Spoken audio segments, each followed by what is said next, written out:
we found that 20% of the change in bone over 1 year was related to the length of the luteal phase in 66 healthy women. If you are in the younger demographic of my listeners and just got this episode on bone health popping up in your feed, don't hit pause quite yet, because this applies to those of us in all ages. So first, quickly, some data. The National Osteoporosis Foundation states that approximately 10 million Americans have osteoporosis and another 44 million have low bone density, placing them at increased risk. Now, if you can believe it, half of all adults age 50 or older are at risk of breaking a bone and should be concerned about their bone health. And that's 54 million Americans. And so today we are talking with Dr. Jerilynn Prior, who is an endocrinologist and founder of Fempower, which is the Center for Menstrual Cycle and Ovulation Research. This is her fourth appearance on the Fempower Health podcast because you all love what she says, and honestly, so do I. So we start this episode by talking about the ABCs of bone health, but then we dive into all the nuances you need to know and how the way you treat your body in your younger years impacts what happens when you do get older and are at increased risk. And we will also answer the questions you shared with me on social media. So stay tuned and let's hear what Dr. Prior has to say. Thank you so much for joining. This is our fourth interview together, and we are here to talk about bone health. And thank you for agreeing. I think I'd reached out to your team saying, who should we interview? And you said, I'll do it. So here we are. And what's great is this is a hot topic. I post a lot on getting input from people on the types of questions they have. And I got a lot of very specific questions. And so I'm really excited to have this discussion because I do have some general things that I think people need to know, but there's some very specific questions that I think would be helpful to answer. Why don't we start today with the foundations for long-term bone health? And I know that's a very big question. So I didn't know if it would even be helpful because I thought about when I wrote this question out, if maybe the question is, what is optimal bone health as we age? Because I always like to start with what should we expect, because we're never really told what normal is on anything. So maybe we should define what is optimal bone health as we age, and then we can talk about things that can impact that. Years ago, I was being interviewed by a radio station, and I had to run down there in a rainstorm on a Saturday morning.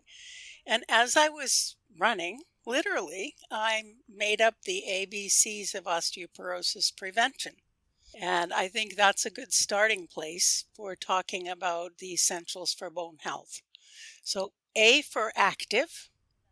In other words, physical activity, movement of our bodies in any sort, and don't exclude swimming if you like it.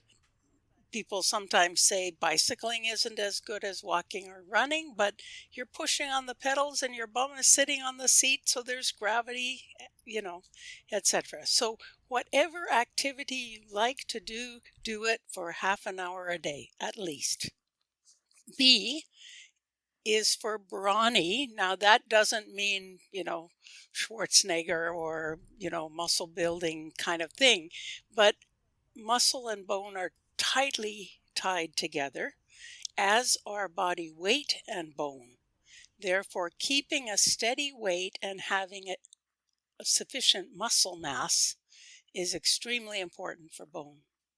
So C is for calcium, which everyone knows, but it's a nutrient that we need to take as much as possible as part of our food. In other words, in things that give us protein and magnesium and vitamin D and other things, because it doesn't stand alone. D is for vitamin D, obviously. And vitamin D is essential, especially in northern hemispheres or far south hemispheres, because for many months of the year, even though Vancouver, for example, is in the lowest part of Canada, from October until March, the sun simply doesn't have a straight enough angle to the earth for us to make vitamin D in our skin, which is a major source of vitamin D. So everyone needs 1,000 units of vitamin D every day. Now, this is not what the nutrient recommendations say, but it's safe to 4,000 units a day. And older people likely need two or 3,000 units a day if they're not in the sun every day. And I learned recently, because we can't know every single medical fact, that sunscreen blocks vitamin D. It doesn't prevent it in the first 20 minutes or so. So that's a Okay. good thing. In other words, put it on and go out in the sun and you'll still get some sun exposure and vitamin D production. But the package just says don't go outside for 20 minutes or don't go in the water for 20 minutes. Do Okay. it because you need the vitamin D. Basically, what we do is we get vitamin D in the summer and we store it. But by the early, like February, March, we're running out. And vitamin D has effects for bone. It's essential for bone, but it's also part of the immune system. It's an absolutely essential nutrient. E for easygoing, because both cortisol, which is the adrenal stress hormone, and norepinephrine, epinephrine, the kind that makes your heart go fluttery, and you feel like you're, run away or something, both of them have negative effects on bone. So the more confident you are in yourself, the more supported by you are by your community, the less bone loss you will have. Really? Yeah. F is for fertility. Now, not just because you might want to have a baby, but because progesterone is the hormone that's essential for fertility for women, and adequate estrogen and progesterone obviously are needed. And in men, androgens or testosterone is needed. And those are key hormones for bone. You can't understand bone at all. And then G and H are good habits. Oh, I love that. That's not smoking, not over caffeinating yourself, avoiding a lot of cola type drinks that have huge phosphate load, which are hard on bones and aren't good for you anyway. In general, thinking about yourself and your bones as part of a whole healthy organism. Then you can go on to the next GHI, inhibit bone resorption, which is bone loss, which is the biggest process in human bone. The therapies for that are only generally needed for women who are menopausal or men who are losing bone rapidly. Okay. That's it. That's it. So then for brawny, I do want to go Mhm. into brawny and calcium. So for brawny, I think about how media has promoted, and thankfully things are changing, the, very thin woman. So tell us when you say brawny, like how you're defining that, and then help us understand the health impacts on our bones by the way the media has promoted what the ideal woman should look like. If you see someone and they have no swelling in their forearm, you can't see any Right? muscle when they squeeze a fist. That's Okay. not good. In other words, we need muscles for moving our body about. We need muscles for breathing. Our heart is a muscle. We need muscle tone and normal muscles, and they're carefully tied also to calcium and vitamin D, just like bone is. So first of all, make sure you're strong enough to walk for an hour, to climb stairs, to do your normal daily activities. That's what's important. And some people are very slim and still have lots of muscle. But the other is we do need body fat, especially women. And subcutaneous fat is not negative for the cardiovascular system.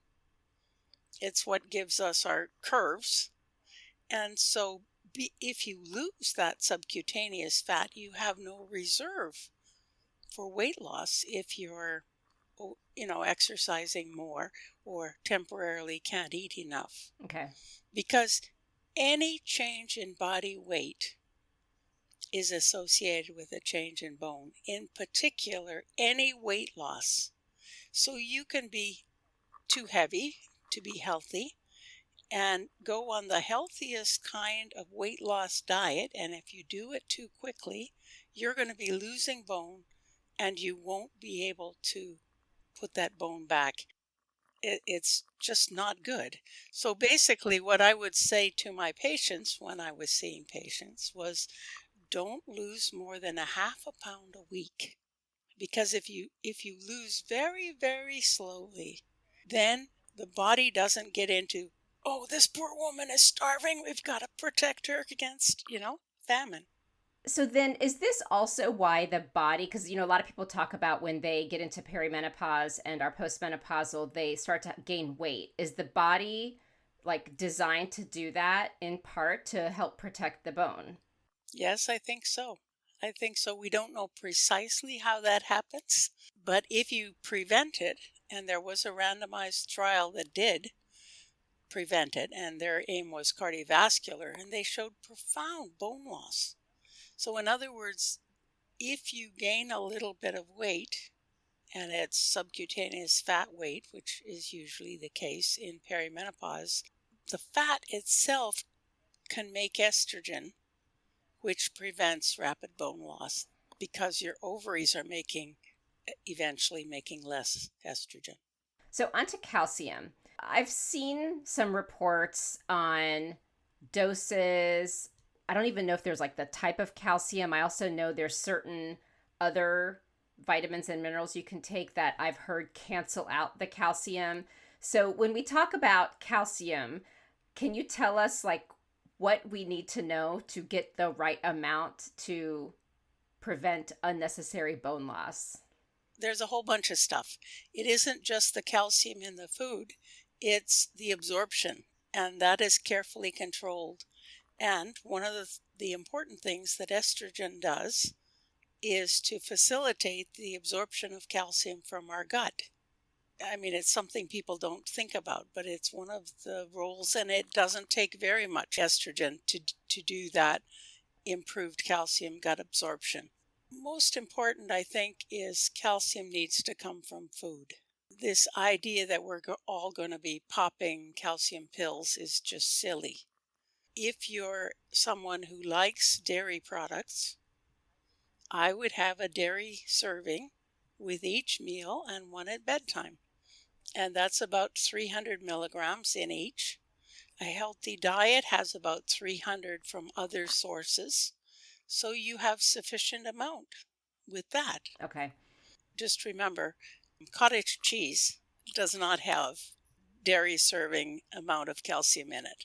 Yogurt and milk do, and doesn't take much cheese. Now, if you had to supplement, like for example, I'm dairy free, I cannot have dairy. So if I were to supplement, like what are the considerations I should say in supplementation? Just plain calcium, whatever. You don't have to have it with magnesium. This is one of the biggest misunderstandings in this whole calcium debacle thing, is because rodents that are the main animals of study don't have very much magnesium in their diet. So they need extra magnesium in order to absorb calcium or use it properly.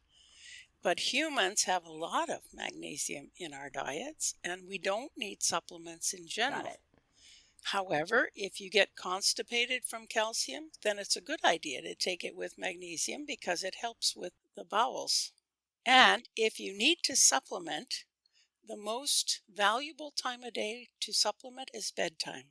Why? Because overnight, normally, there's not much calcium to be absorbed from our intestines. And overnight, there's an increase in bone resorption. So if we take calcium at bedtime, it can help prevent that. Does bone loss to some degree happen with everyone as we age? Yes. And so what does that loss look like? And here's why I ask this. So, you've given the ABCs, and that's fine. But again, back to we don't really know what to be expecting with our bodies. And so we're kind of guessing and usually only know if like something's really bad.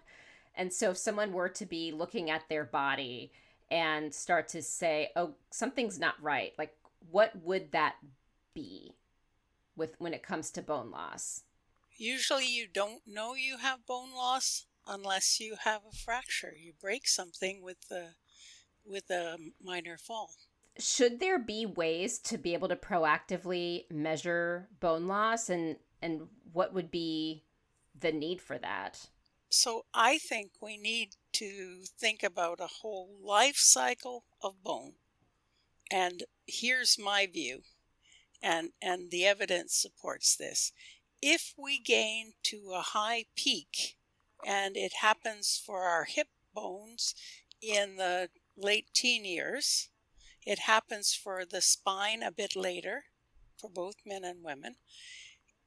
If we then maintain that high peak until things like menopause, where every woman loses bone, we still will not end up at a risk for osteoporosis or fracture until we're over 80.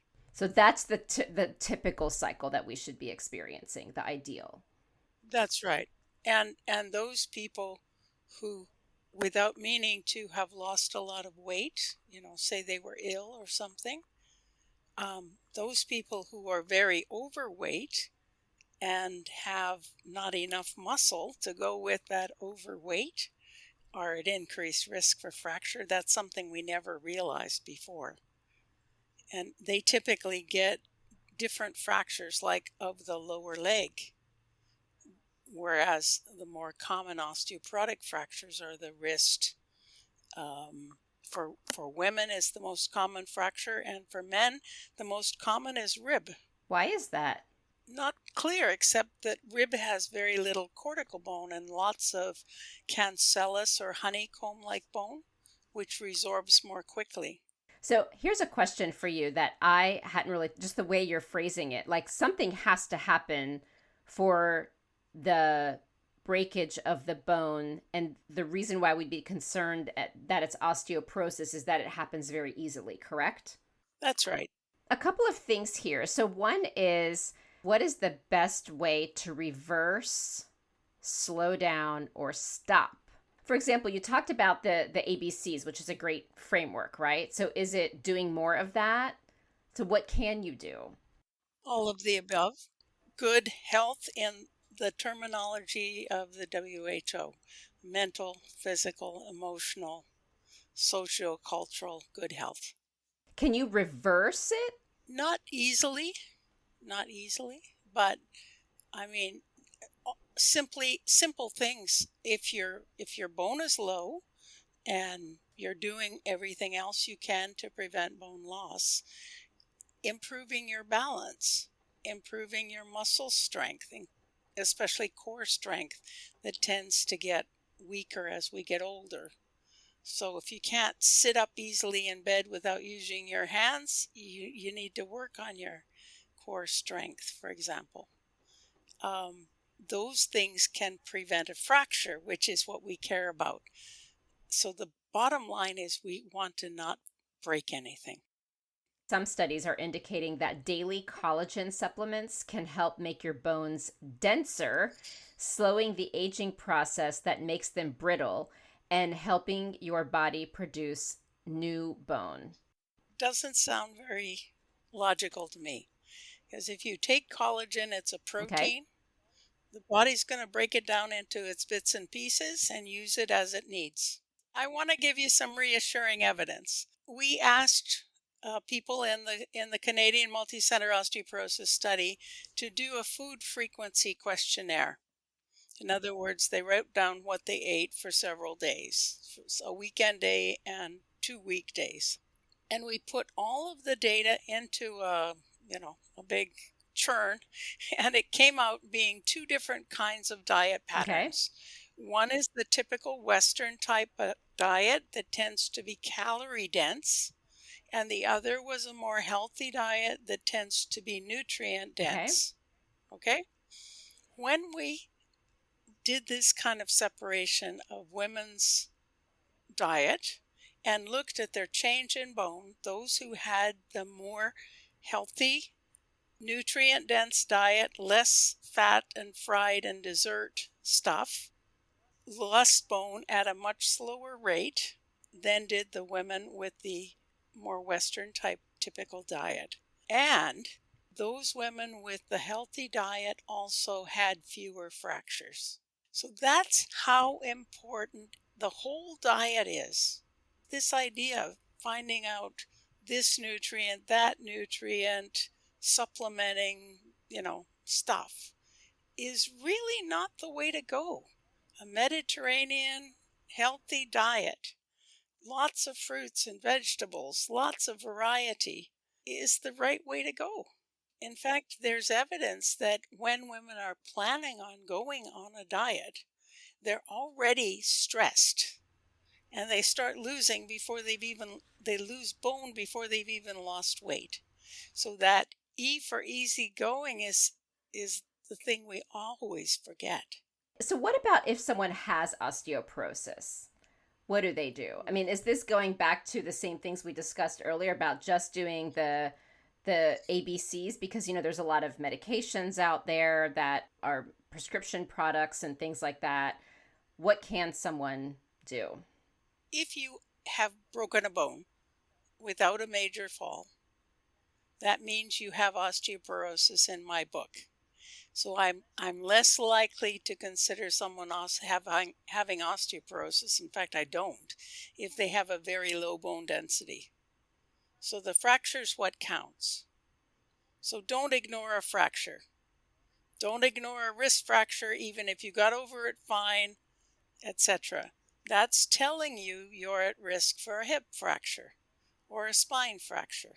And doctors may not say it to you. That's one of the problems, is that the people who take care of the broken bones don't know much about how bone heals, except for broken bones. They don't know how to treat osteoporosis. And rarely do they tell the people they're fixing the broken bone in that they have osteoporosis and they need treatment. Got it. So, then what would the treatment be? There's two sort of groups of treatments available. Treatments that work like estrogen, which slow bone loss. So those are all of the bisphosphonates, the medicine called denosumab, which is an antibody against rank ligand. So those are the common ones. And then there very rarely are the injection of medicine called parathyroid hormone medicine, which works primarily to build bone.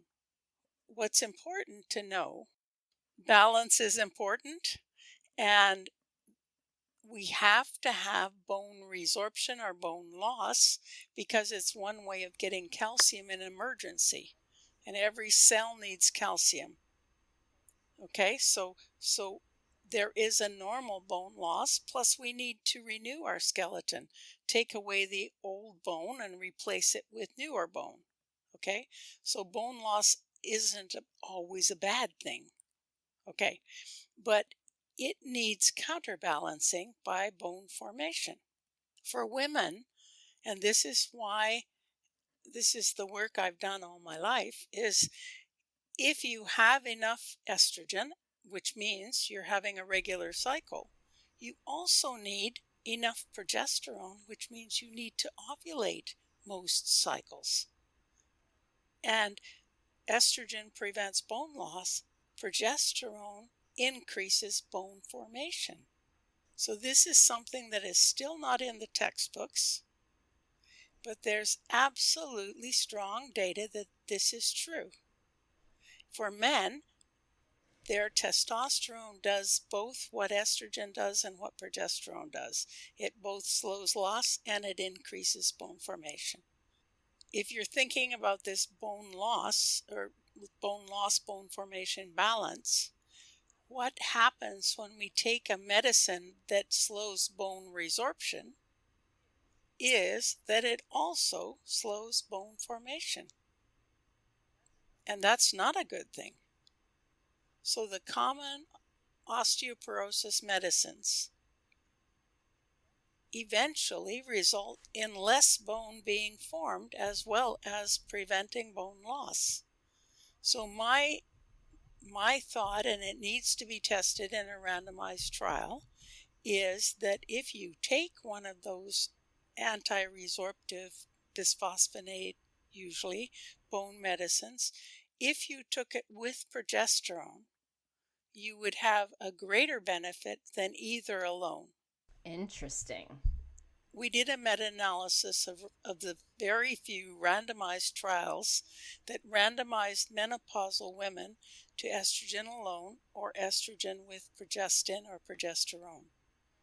And the data clearly showed a much greater gain in bone in those on both than in those on estrogen alone. Wow.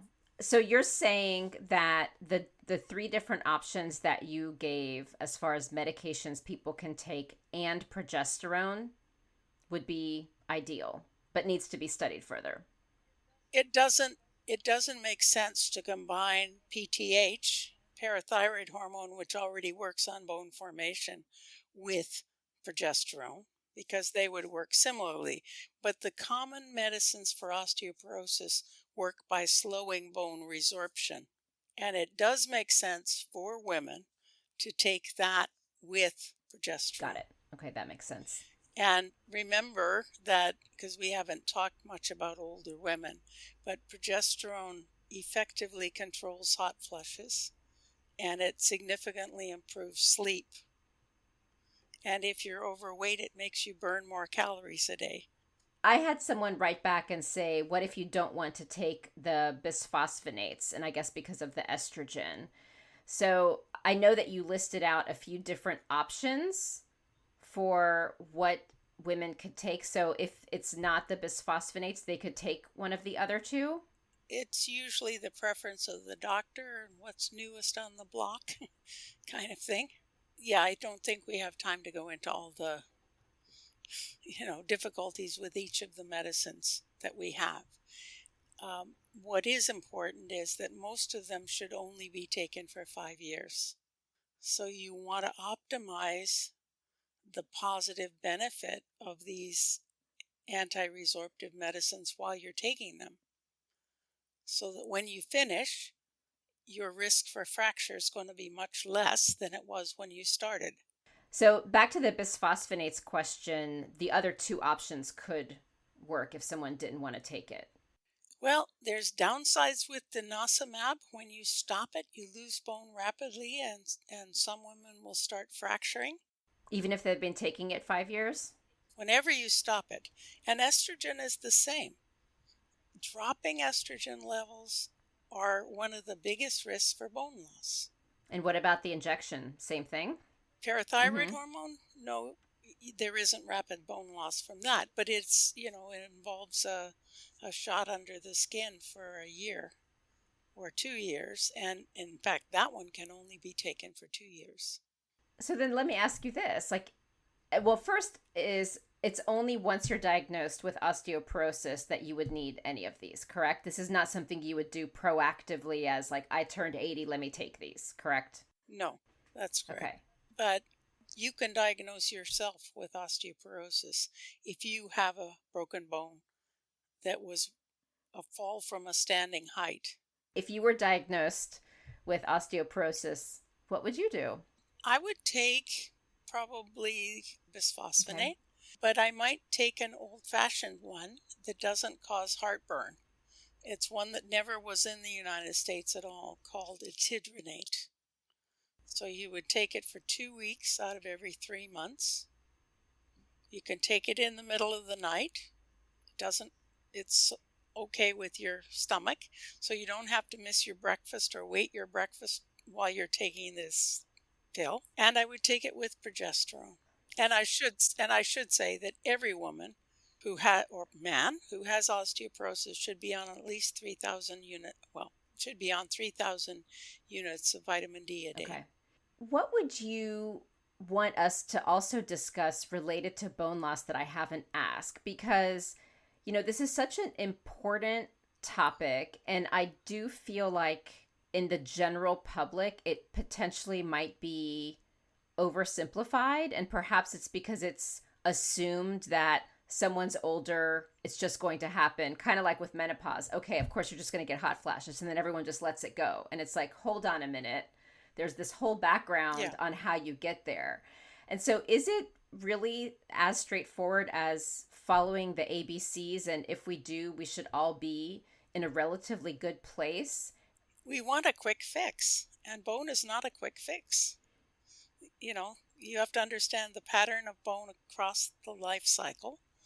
And here's one part that I didn't mention that's really important. Anyone who has teenage daughters, if you can avoid their using combined hormonal contraceptives, the birth control pill, during their teen years, please do. For sure, don't let it be used for anything other than contraception. And if they need contraception, it's far better to use something like a copper IUD, where they don't have to remember to take a pill. The reason I say that is because, remember, we talked about the peak bone mass. Birth control pill significantly interferes with development of peak bone mass. And I remember when I first looked at the question back in early 2000s in the Canadian multicenter osteoporosis study, we found women who'd ever used it had lower bone density. And it wasn't clear why. And we never did figure it out from those data. But at the same time, I found there were several large studies that showed unexpectedly those menopausal women who'd used the birth control pill had more fractures than those who hadn't. So there are some negative things, even though it's got high dose estrogen in it. What about Leuprolide? It is a very common medication for both endometriosis and for fertility treatments. Like, I was on it, and there's a lot of advocacy groups who really fight against that type of medication. And I know there's newer ones coming out that don't have the similar side effects of the bone loss, etc. By definition, if you lower estrogen, you're causing bone Okay. loss. And you need to lower estrogen often, for sure, with endometriosis, because estrogen's what feeds that little nubbin of tissue where it doesn't belong and makes it bleed. So what do those of us in this situation need to know then? Try to avoid it if you can and limit the time on which you're on it. When you're on it, make sure you get enough vitamin D and calcium at the very least. And if you can, for sure, add back a little bit of transdermal, patch estrogen and progesterone. And that's what's usually missing from the add back stuff, is enough progesterone. Okay. When I'm talking about progesterone, I'm talking about oral micronized progesterone taken as little round ball capsules and at bedtime. You need to take it at bedtime because it does make you drowsy. Yes. What about vaginal suppositories? Vaginal suppositories of progesterone are absorbed. We don't know as much about the right dose. To prevent a miscarriage, it takes 400 milligrams, which is a big dose, twice a day. That I do know. And we don't know much about it in bone. I'm glad I asked that question then. And what about progesterone in oil? Well, it should be in oil. All of the oral ones are They in are. oil. Okay. Yes. Got it. I didn't, Yes. because I guess when I think of the progesterone in oil, back to my fertility days again, I remember that big needle, sticking it in the vial and right in my rear end every single day. Well, that for sure gets it into your system. Oh my gosh. Not fun, but I don't know why one would ever nowadays need to use an injection rather than orally. But in the early days, we didn't have progesterone. Okay. Yeah, no, that's true. And then I did want to ask, because you mentioned this earlier, and I know we've had a lot of discussions on progestin versus progesterone, and you had mentioned, adding a progestin or progesterone to the medications. So is it that Okay. in this case, because we're older, it's not as impactful whether it's progestin or progesterone? Ideally, it would be Okay. progesterone. The problem is that the progestins that are synthetic are largely derived from testosterone, Right. except for medroxyprogesterone, which increases the risk for breast cancer. So then it's okay, but not great. Is that what I'm hearing? Yes, I would never ever take the Right. medroxyprogesterone along with estrogen. That Right. we know that increases breast cancer. But if you can't afford oral micronized progesterone, then you could use medroxyprogesterone if your own estrogen levels are low. Anything else that we should discuss with bone health, or have we covered all our bases? Like any other misnomers that you're hearing or gaps in research that we really need to be considering? I would say we don't have the perfect treatment yet for osteoporosis, and the bone field is very pharmaceutical. In fact, I dropped my longtime membership in the American Society for Bone and Mineral Research largely because they were not paying any attention to physiology and to progesterone in particular. It's still not in the textbooks that progesterone increases bone formation. And let me just describe how I learned is because we found that 20% of the change in bone over 1 year was related to the length of the luteal phase in 66 healthy women. 20% is huge. Calcium didn't explain anything. The dietary intake explained 3%. Now, here is one thing we didn't talk about. Family history matters. So ask your granny, ask your people, all the relatives you know that are now older, ask them if they've ever broken a bone. And if it's a finger or a toe, you can ignore it. Otherwise, you can't. Because what we also know, which isn't in the textbooks, is that if you have a relative who's had a broken bone without a fall of any significance, your rate of bone loss is greater. Interesting. So I saw that my mother got shorter and also got a hunch in her back, which meant she was breaking the bones in her back. Therefore, I paid attention from the very early years to my own bone health. And so you can, if you have such a family history, make sure you get enough calcium. Make sure you get enough vitamin D. Make sure you're not on a yo yo diet. Make sure you do regular activity. Deal with stressors.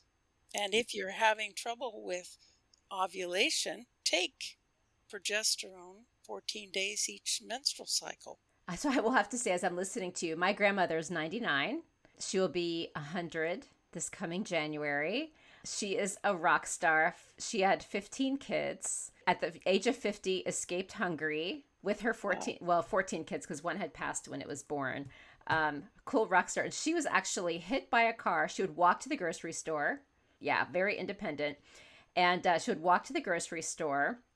And one day she got hit by a car, but she was doing the waltz not soon after. I mean, Wow. grandma style, not like, Mhm. but she was, I think, in her 80s when this happened. Wow. And she swims every day. And so I'm hoping that that is a good sign for me. Strong Yes, yes. bones. That is a reassuring thing because when I first went away to university, I lost my period totally. And I knew I wasn't losing weight. I knew I wasn't pregnant. And I never told anyone. And when the stress of that year was over, I went back home and worked in the summer, and my period came back. But I know that I didn't ovulate normally until I was in my mid 20s. But I have strong bones now, and I've never broken anything. So think about your body is trying its very best. All we need to do is to help Yep. it. Okay. That's awesome. And I love that it's fairly simple and straightforward. Like again, so many of Mhm. our discussions have so many like twists and turns where it's like how do we make sense of it? And finally we've gotten to something where it's like can we it's fairly simple. I mean, again, we need more research cuz changing the way people think and whatnot that's a whole other feat in and of itself, which you're very well aware of. And changing how you eat is not a trivial job either. And I know it's been some experimentation, that is for sure. But don't go on any, one thing type diet. Don't do it. Whatever you do, think about it being something that you could continue and enjoy. If there's other things you want to discuss, or if there's any way that I can support your efforts, you know that I'm here for you. At some point, I'd love to talk to you about the study we did during the pandemic That would be great. because that's very relevant for your audience. Interesting. Truly, this has been an honor, and I hope you have an awesome, well deserved summer off. Take care. Thank you for joining me today on Fempower Health. If you'd like to continue the conversation, please follow me on social media. I am most active on Instagram, LinkedIn, as well as TikTok. You can also subscribe to the weekly newsletter if you want to stay off social media to get the latest and greatest updates. And you can find the link to that either on my website, fempower-health.com, which is a hub to all the different health topics I've covered over the past 5 years, or you can go to the show notes where there's links to all the helpful resources that are relevant to this discussion. And if you know of someone in your life who would benefit from this information, please do pass this along because that is how we can ensure this important information reaches those who need it most. And for anything that is discussed medically, please understand that none of what we share on Fempower Health is medical advice. It is all for information purposes only, and only a conversation between you and your doctor can give you the care that you need. Thank you very much.